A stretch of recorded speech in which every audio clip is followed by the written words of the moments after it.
Hello guys, welcome back to our channel Kanishk Expert Classes. Today I'll teach you English. This is Rahul Kumar. मैं राहुल कुमार आपको पढ़ाऊंगा English. और English की शुरुआत करते हैं हम बिल्कुल बेसिक से. और ये जर्नी है, जो यात्रा है वो बहुत दूर तक जाने वाली है. दूर से मीनिंग है ये बेसिक से शुरू हुआ, ये बेसिक से शुरू हुआ, बेसिक से, और वहाँ जाएगा कॉम्पिटिटिव लेवल के जो एग्ज़ाम होते हैं, एग्ज़ाम्स तक. बेसिक से कहानी को शुरू करेंगे और कॉम्पिटिटिव लेवल के जितने भी एग्ज़ाम्स आते हैं वहाँ तक लेकर जाएंगे हम उस कहानी को. ये जो जर्नी है बेसिक से कॉम्पिटिटिव लेवल एग्ज़ाम तक जाएगी. हम इसमें क्या क्या पढ़ेंगे? बेसिक को पढ़ेंगे, बेसिक्स. उसके बाद बेसिक्स में हम टेंस और पार्ट ऑफ स्पीच, टेंस के बारे में जानेंगे, पार्ट ऑफ स्पीच के बारे में जानेंगे. पार्ट ऑफ स्पीच में जानेंगे हम नाउन को, pronoun, adjective, adverb, verb, preposition, conjunction, conjunct,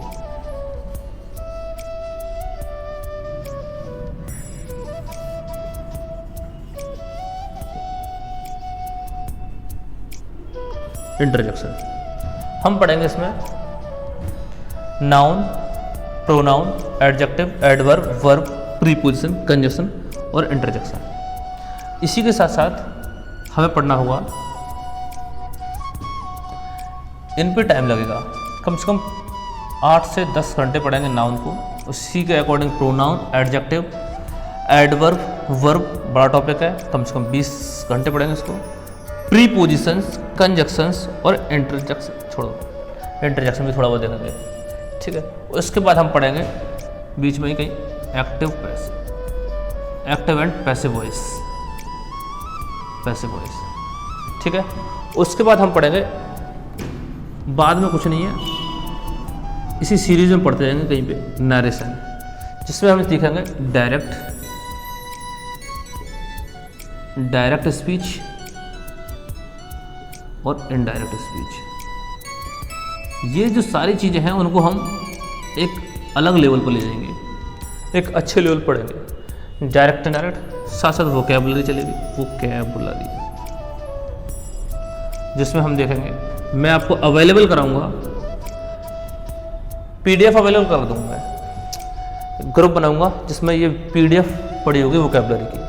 वहाँ से देखेंगे, मैं यहाँ सिर्फ समझाऊंगा और आप वहाँ से देखेंगे. Antonym, एंटोनियम्स and synonyms. होमोफोन्स भी देखेंगे, होमोफोन्स, फ्रेजल वर्ब,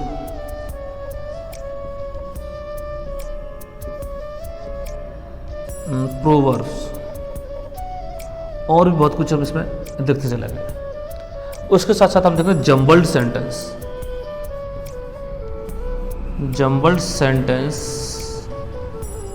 जिसमें होगा सेंटेंस होता है, एक सेंटेंस इस तरह से दिया होता है, फिर P, Q, R और S, फिर 6. ये जो सेंटेंस होते हैं इनका ऑर्डर ठीक नहीं होता है, हमें ऑर्डर ठीक करना पड़ेगा. ऑर्डर को ठीक करेंगे. क्या ऑर्डर होता है? कुछ ऑप्शन दिए होते हैं, P, Q, R, S, R, Q, P, जो भी होता है, 4 ऑप्शन दिए होते हैं. जो करेक्ट ऑप्शन होता है उससे कुछ बेहतरीन ट्रिक्स भी होती हैं, उनको भी समझेंगे और कॉन्सेप्ट को लेकर चलेंगे, रटने का कोई काम नहीं करेंगे, ठीक है. तो P, Q, R, S और जम्बल्ड सेंटेंस को देखेंगे. जम्बल्ड सेंटेंस हो सकता है, एक सेंटेंस हो सकता है, जम्बल्ड पैराग्राफ हो सकता है. एक पैराग्राफ होगा जिसके सेंटेंस जम्बल्ड होंगे. जम्बल्ड का मीन्स उसका अरेंजमेंट जो होगा वो ठीक नहीं होगा, हमें ठीक करना होता है, तो हम उसको देखेंगे. क्लोज टेस्ट करेंगे, क्लोज टेस्ट, ठीक है. पैसेज, इन सारी चीज़ों को हम बहुत बेहतरीन ढंग से करने वाले हैं क्लोज टेस्ट को। ठीक है, और भी अगर कुछ रह जाएगा तो वो भी सारी चीज़ें हम करेंगे इसमें। एक कंप्लीट बैच होगा, ये कंप्लीट बैच होगा जो आज शुरू हो रहा है। आज है 21 अक्टूबर से। ठीक है, समय हो रहा है 1 बज रहा है अप्रॉक्स। शुरू करते हैं, मिटा देता हूँ, शुरू करते हैं यहाँ से।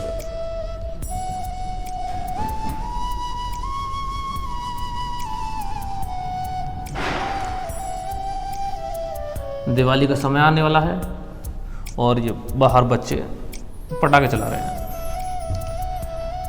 मैं रिक्वेस्ट करता हूं कि आप लोग पटाखे कम से कम चलाइए,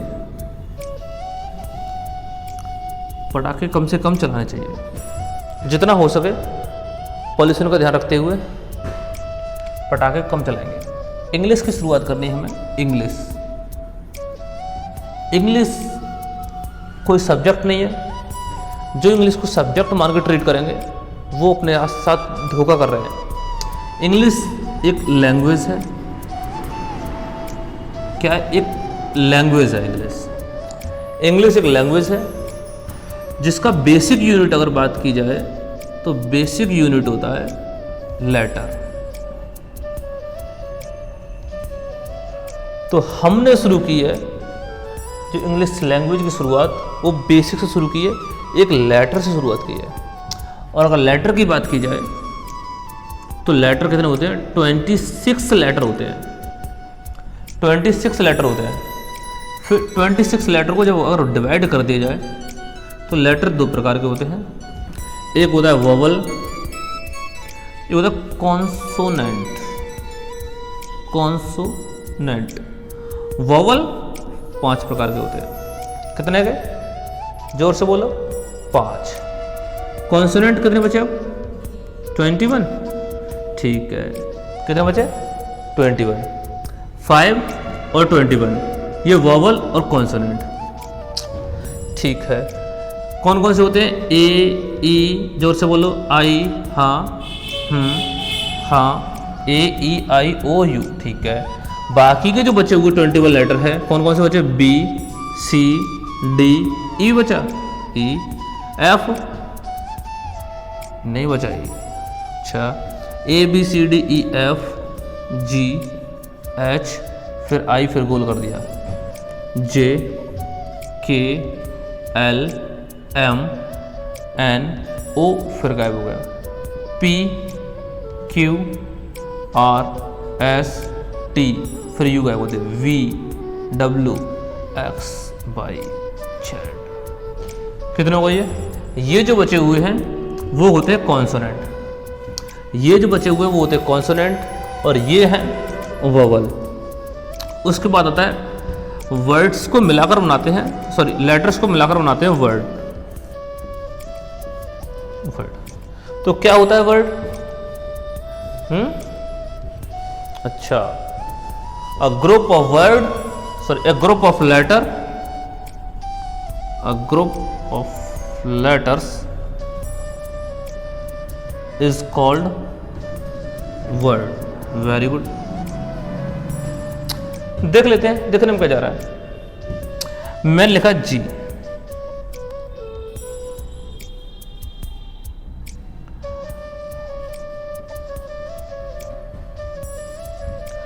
क्या लिखा? ये पढ़ के सुनाओ। अच्छा, वेरी गुड। ये कुछ नहीं लिखा है, लिखा तो ये है, क्या लिखा है? ऑरेंज। वेरी गुड, ये ऑरेंज लिखा हुआ है। इसका मीनिंग ये हुआ कि अगर हम इतना कह देते हैं कि ग्रुप ऑफ लेटर्स, सिर्फ ग्रुप ऑफ लेटर से अगर वर्ड बनते तो ये वर्ड होता, लेकिन ये डेफिनेशन जो लिखी हुई है वो प्राइमरी की होगी, इसलिए ठीक नहीं है। हमें ये समझ में आता है कि ग्रुप ऑफ लेटर तो होना चाहिए, लेकिन साथ साथ ये भी होना चाहिए कि उनका अरेंजमेंट ठीक होना चाहिए। लेटर्स का अरेंजमेंट ठीक होना चाहिए, अरेंजमेंट ठीक होना चाहिए। लेटर्स ARRANGEMENT, वरना तुम ये भी कह दो अरेंजमेंट ठीक होना चाहिए। लेटर्स का अरेंजमेंट करेक्ट होना चाहिए, ठीक होना चाहिए। अगर अरेंजमेंट ठीक होता है तो इसका एक प्रॉपर मीनिंग बनता है। तो इससे दूसरी बात निकल कर आई, प्रॉपर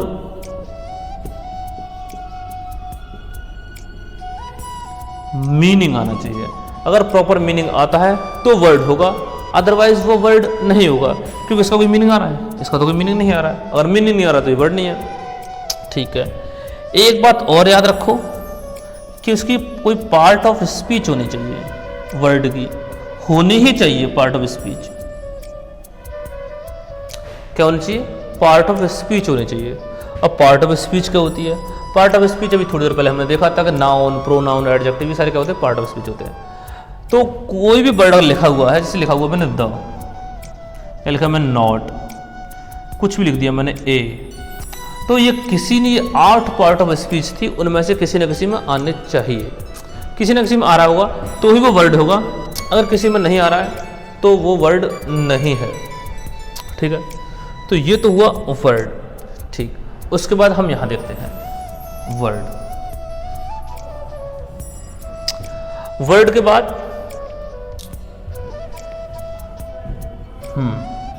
वर्ड के बाद आती कहानी फ्रेज की।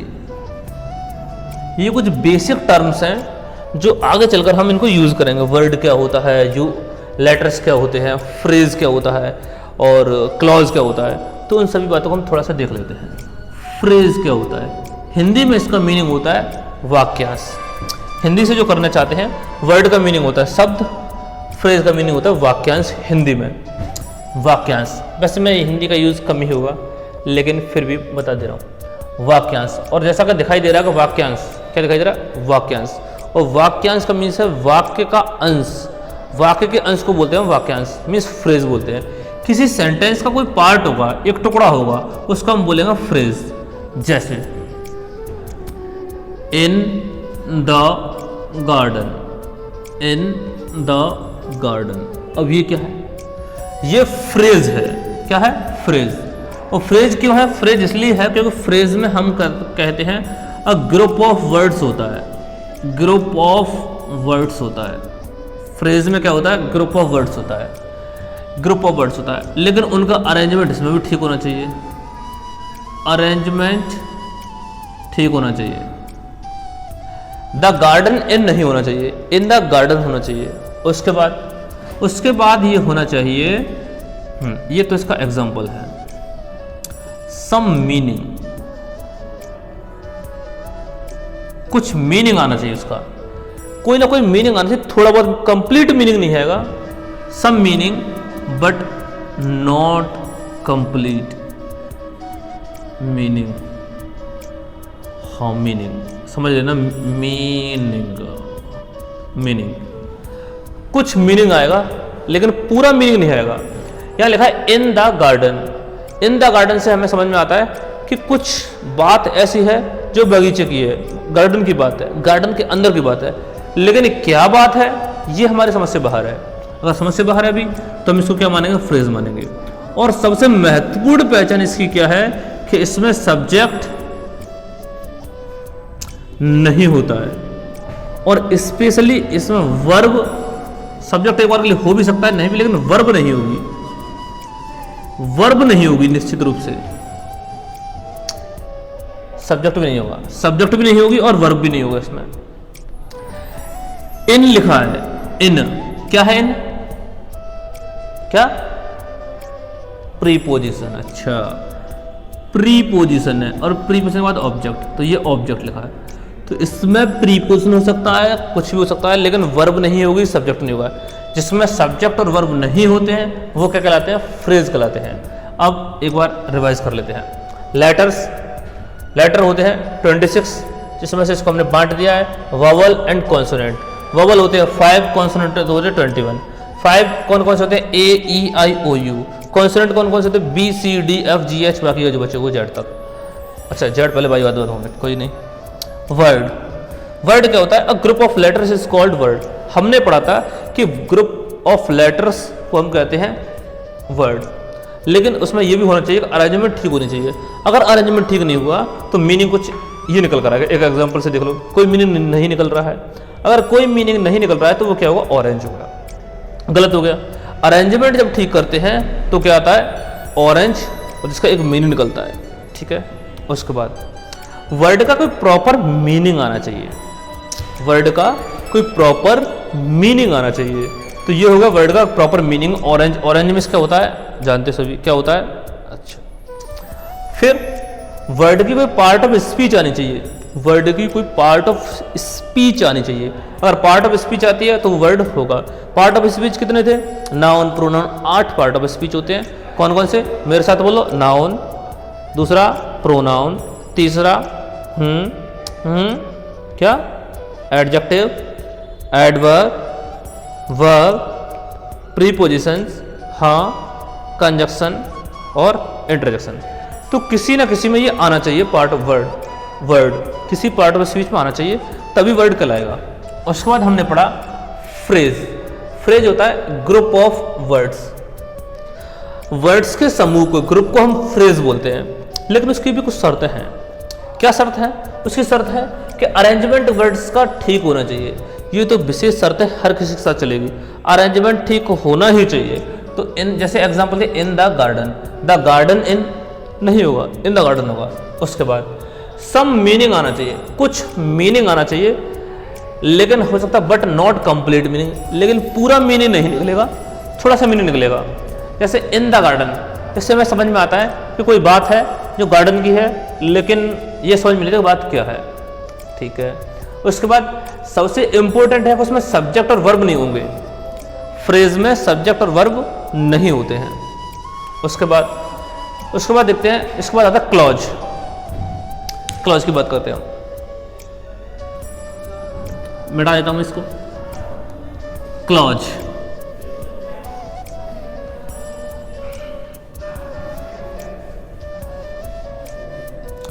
स्क्रीनशॉट ले लेना आप और उससे अपन नोट्स बना लेना।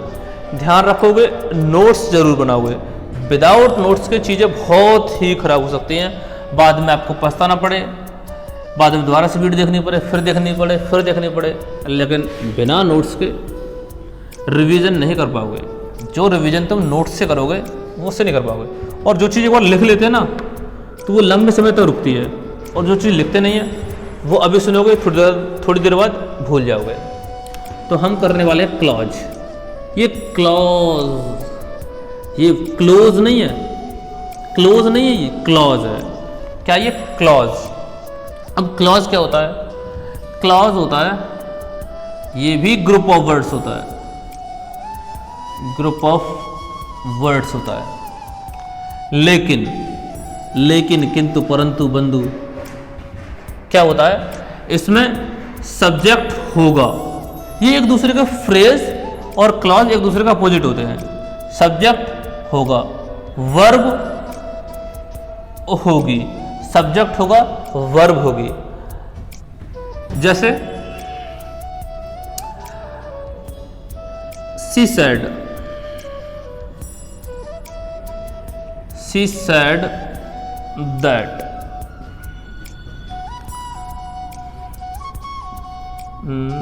she was a good girl। इस सेंटेंस को ध्यान से देखो। शी said, उसने कहा था, she was a good girl। देखो सेंटेंस में दो क्लॉज बोलते हैं। अभी के लिए आप मान सकते हो कि दो सेंटेंस हैं, क्यों आपने पहली बार अगर क्लॉज पढ़ रहे हो तो एक यहां से यहां तक है और एक यहां से यहां तक है, शी said। क्योंकि अगर ये said सी सेंटेंस दूसरा नहीं होता तो यहाँ पे ये सब्जेक्ट नहीं आ सकता था, है ना। दो सेंटेंस हैं और कंजक्शन दैट से जुड़े हुए हैं। ये कंजक्शन क्या होता है, क्या करते हैं, इसको बाद में समझेंगे, लेकिन अभी के लिए समझ लो कि यहाँ दो सेंटेंस अब लिखे हुए हैं, शी said और she was a good girl।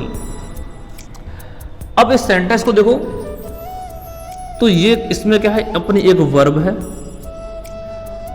और अपना सब्जेक्ट है, और इस सेंटेंस में अपनी ये वर्ब है और अपना एक सब्जेक्ट है।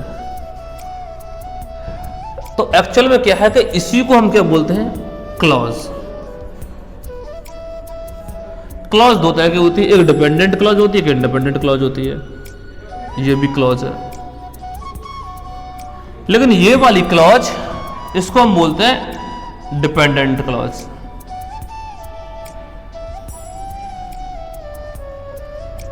Dependent clause. और ये वाली क्लॉज होगी इंडिपेंडेंट क्लॉज। ये होगी इंडिपेंडेंट क्लॉज और ये होगी डिपेंडेंट क्लॉज। क्या कह रहे हो, राइटिंग समझ में नहीं आ रहा है? अच्छा चलो मैं ध्यान रखूंगा राइटिंग का। ये कर्सिव, ठीक है चलो इतना तो समझ में आ रहा होगा। क्यों? इंडिपेंडेंट क्लॉज और डिपेंडेंट क्लॉज। डिपेंडेंट क्लॉज होती है जो यहां से शुरू होगी, और ये वाली डिपेंडेंट क्लॉज इस क्लॉज पर निर्भर करती है। अगर मैं बोलता हूं सी सेड, ठीक है बात कंप्लीट है। अगर मैं बोलता हूं that she was a good girl, मैं बोलता हूं कि वह एक अच्छी लड़की थी, कि वह एक अच्छी लड़की थी। सेंटेंस को देखो, लिखता हूं मैं, यहां लिखा है क्या, सी। अगर मैं लिखता हूं that she was a good girl, सुनने वाला जोर से हंसेगा कि क्या कह रहा भाई। अचानक से कोई कहते कि that she was a good girl, वो एक अच्छी लड़की थी, क्या कहेगा? पागल हो गया क्या? पगला गया क्या? तो क्या होगा, that she was a good girl. ये अधूरी बात है, और ये बात डिपेंड करती है इस पे। जब ये सेंटेंस इस पे डिपेंड करती है, तो ये अगर डिपेंड करती है तो इसी को तो बोलते हैं डिपेंडेंट क्लॉज। क्या बोलते हैं इसको? डिपेंडेंट क्लॉज बोलते हैं। अगर मतलब उसने कहा था, ये बात ठीक है, कोई बात है उसने कही थी, तो ये क्या है, ये इंडिपेंडेंट क्लॉज। ये किसी पे डिपेंड नहीं करती, ये अपने आप में सफिशिएंट है। यहाँ से यहाँ तक बात कंप्लीट हो गई, यहाँ से यहाँ तक बात कंप्लीट हो गई। आगे इसके बारे में यहाँ दिया हुआ है, तो ये क्या डिपेंडेंट क्लॉज है। खैर, डिपेंडेंट और इंडिपेंडेंट क्लॉज, तो ये होती है क्लॉज।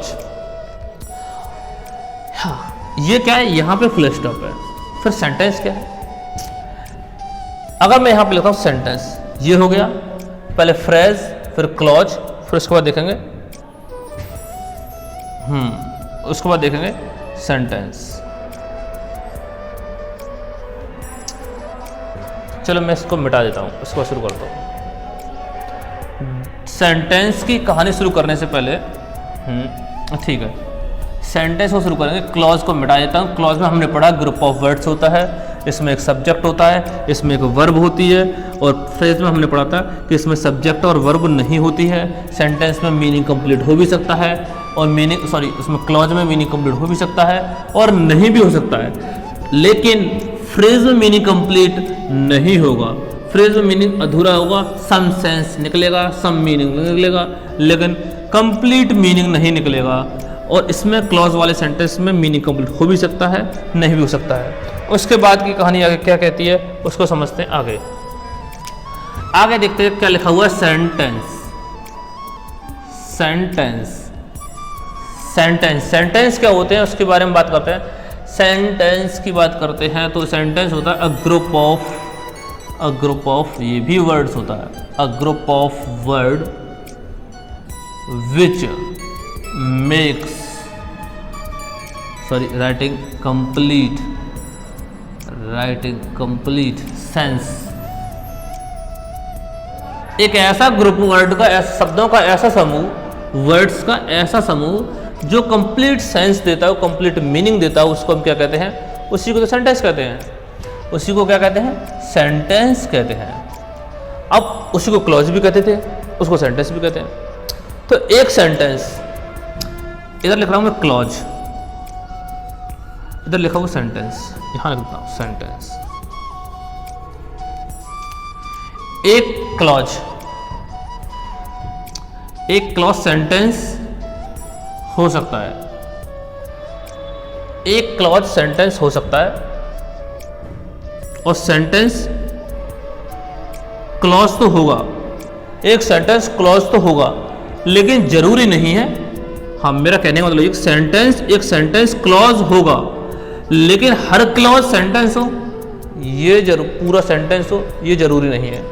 जैसे सी सैड या सी ईट्स, सी ईट्स वह खाती है, सी ईट्स ये क्लॉज है और सेंटेंस भी है। मैं बोलता हूं दैट सी रीड्स या कुछ भी रीड्स, तो ये क्लॉज है,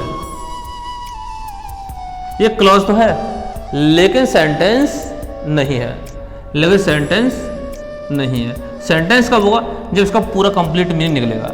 सेंटेंस के लिए कंप्लीट मीनिंग चाहिए और क्लॉज के लिए कंप्लीट मीनिंग हो भी सकता है, कंप्लीट मीनिंग हो भी सकता है, नहीं भी हो सकता, ना हो क्लॉज होगा, लेकिन सेंटेंस के लिए सेंटेंस क्लॉज होगा और उसका साथ सेंटेंस का मीनिंग तो कंप्लीट होना ही चाहिए, मीनिंग कंप्लीट होना चाहिए।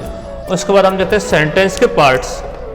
अगर सेंटेंस के पार्ट की अगर बात करूं मैं, सेंटेंस के पार्ट की अगर बात करूं मैं, तो सेंटेंस होते हैं, there are 5 types of sentence, there are 5 types of sentence, 5 types of sentence. Sentence के 5 टाइप्स होते हैं। कौन कौन से टाइप्स होते हैं? First, assertive sentence, assertive sentence, assertive sentence, ASSERTIVE, assertive sentence। assertive sentence दो प्रकार के होते हैं। एक कौन सा? एक होता है अफर्मेटिव, अफर्मेटिव, एक होता है निगेटिव। निगेटिव का मीनिंग होता है नहीं से आता है, अफर्मेटिव मीन्स होता है अफर्मेटिव सेंटेंस को पॉजिटिव भी बोलते हैं। क्या बोलते हैं इनको? हम पॉजिटिव बोलते हैं। क्या बोलते हैं? जोर से बोलो, पॉजिटिव। और इनको अफर्मेटिव। और ये वाले निगेटिव, निगेटिव वाले नहीं वाले होते सेंटेंस। उसके बाद असर्टिव सेंटेंस के बाद आता है दूसरा इंटरोगेटिव सेंटेंस। इंटरोगेटिव स्पेलिंग देख रहा, INTERROGATIVE बोल रहा हूं, वरना तुम राइटिंग में दिक्कत करोगे। इंटरोगेटिव सेंटेंस ये भी दो तरह के होते हैं। कौन कौन से? इंटरोगेटिव सेंटेंस दो प्रकार के होते हैं। एक होते yes no type, yes no type. एक होते क्वेश्चन वर्ड टाइप। इनको बोलते हैं, इनको और बोलते हैं क्लोज एंडेड। क्लोज एंडेड, इनका जो दायरा होता है वो क्लोज रहता है। और इनको हम बोलते हैं ओपन एंडेड। इनको क्या बोलते हैं? Open ended, close ended, yes no type. इनके आंसर दिए जाते हैं सिर्फ यस और नो में। जैसे मैं आपसे पूछता हूं, जैसे इसका मैं लेता हूं इधर एग्जांपल। जैसे मैं आपसे पूछता हूं डू यू नो हिम? क्या आप उसे जानते हैं? आपका आंसर हो सकता है यस और नो। या तो आप जानते होंगे या नहीं जानते होंगे। अगर जानते होंगे तो आप जवाब दोगे यस, नहीं जानते हो तो नो। तो क्या वो do you know him? Answer दोगे यस और नो दोगे। मैं पूछता हूं आपसे what is your name? What is your name? आपका नाम क्या है? जब मैं आपसे आपका नाम पूछ रहा हूं तो मैंने पूछा आपसे व्हाट इज योर नेम, आप बोल रहे हो यस या आप बोल रहे हो नो, तो ये तो इसका कोई रिप्लाई नहीं हुआ। तो यस और नो तो आंसर नहीं होगा, तो उन्हें बोलते हैं, इसका एग्जांपल होगा what is your name? What is your name? Okay, what is your name. तो ये होते क्लोज ओपन एंडेड या क्वेश्चन वर्ड टाइप के, और क्वेश्चन वर्ड होते इसमें ये सभी जानते हो। उसके बाद एक हुआ असर्टिव, दूसरा इंटरोगेटिव, तीसरा होता है इंपरेटिव।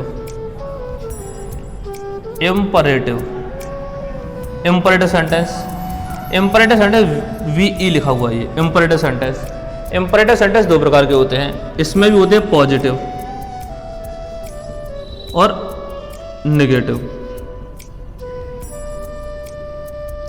पॉजिटिव और नेगेटिव।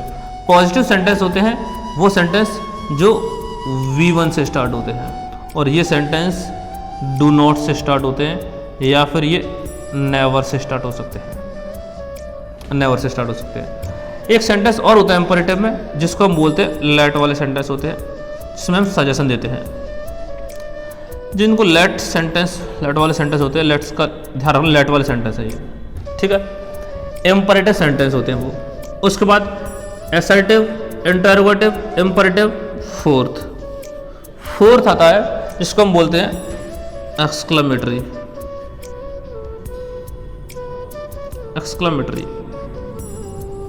EXCLAMETORY, exclamatory sentences. ये सेंटेंस वो सेंटेंस होते हैं जिनसे इमोशंस शो होते हैं, हमारे इमोशंस शो होते हैं। जो फिफ्थ पार्ट है, कुछ ग्रामरियन क्या करते हैं, उसको एक्सक्लेमेटरी सेंटेंस में इंक्लूड कर देते हैं। इंक्लूड से मीनिंग है उसको शामिल कर देते हैं एक्सक्लेमेटरी में। और कुछ क्या करते हैं ग्रामरियन, उसको ऑप्टेटिव अलग रखते हैं। ऑप्टेटिव सेंटेंस और ऑप्टेटिव सेंटेंस कैसे होते हैं? ऑप्टेटिव सेंटेंस होते हैं जिसमें ब्लेसिंग्स दी जाती हैं। ब्लेसिंग्स मीन्स आशीर्वाद, कर्स, अभिशाप, श्राप दिए जाते हैं। विश दिया जाता है, विशिंग दी जाती है, विशेष विशेष दी जाती है ना। तो वो होते हैं ऑप्टेटिव सेंटेंस। हमें अभी ज़्यादा से ज़्यादा ध्यान देना है, किस पे ध्यान देना है? असर्टिव सेंटेंस पे और इंटरोगेटिव सेंटेंस पे। बाद में हम पढ़ेंगे, इंपरेटिव भी पढ़ेंगे, सारे सेंटेंस पढ़ेंगे। तो अगर अफर्मेटिव सेंटेंस का जो स्ट्रक्चर रहता है उसका कुछ ऐसा रहता है, subject plus verb plus object. Negative sentence होते हैं उसमें सब्जेक्ट, हेल्पिंग वर्ब भी यूज हो सकती है कहीं पे। अगर लो मैं पूरा लिखता हूँ, हेल्पिंग वर्ब अगर ज़रूरत हुई, फिर ऑब्जेक्ट, और फिर उसके बाद दिमाग कहाँ जा रहा है, वर्ब, और उसके बाद ऑब्जेक्ट। इस वाले सेंटेंस में सब्जेक्ट प्लस हेल्पिंग वर्ब में कहीं नॉट लिखा होगा, फिर उसके बाद वर्ब लिखी होगी, जो भी वर्ब होगी अकॉर्डिंग टू टेंस, फिर ऑब्जेक्ट लिखा होगा, ठीक है। क्लोज एंडेड जो सेंटेंस होते हैं उसमें हेल्पिंग वर्ब पहले लिखी होती है, उसके बाद सब्जेक्ट लिखा होता है, फिर वर्ब लिखी रहती है। और जो ओपन एंडेड होते हैं उनमें हेल्पिंग वर्ब रहती है, सेम सब्जेक्ट ऐसा रहता है, वर्ब ऐसी रहती है, और उसके बाद अगर ऑब्जेक्ट है तो ऑब्जेक्ट भी ऐसा होगा और नहीं भी हो सकता है, जैसे हमारी नीड होगी। लेकिन इससे पहले क्वेश्चन वर्ड जरूर लिखा हुआ, क्वेश्चन वर्ड हो सकता है, व्हाट, हुम, कुछ भी हो सकता है, ठीक है। आज के लिए यहीं तक रख रहे हैं, कल फिर शुरू करेंगे, यहीं से टॉपिक को उठाएंगे और आगे लेकर चलेंगे, ठीक है। कल हो सकता है हम टेंस को देखेंगे, टेंस की शुरुआत करेंगे, बिल्कुल बेसिक से शुरुआत करेंगे टेंस की, जहाँ से मैं मान के चलूँगा आपको टेंस में इंग्लिश में कुछ नहीं आता है, और वहाँ से चलेंगे। आप मेरे साथ जुड़े रहेंगे और धीरे धीरे कहानी को बहुत अच्छे लेवल तक लेकर जाके छोड़ेंगे हम आपको, ठीक है। आप मेरे साथ रहिए। अगर वीडियो आपको अच्छी लगती है तो आप क्या करेंगे, वीडियो को लाइक करेंगे और सब्सक्राइब करेंगे, चैनल को शेयर भी करेंगे। अगर नहीं लगती है तो चुप बैठेंगे, किसी को बताएंगे नहीं, ठीक है। Thank you.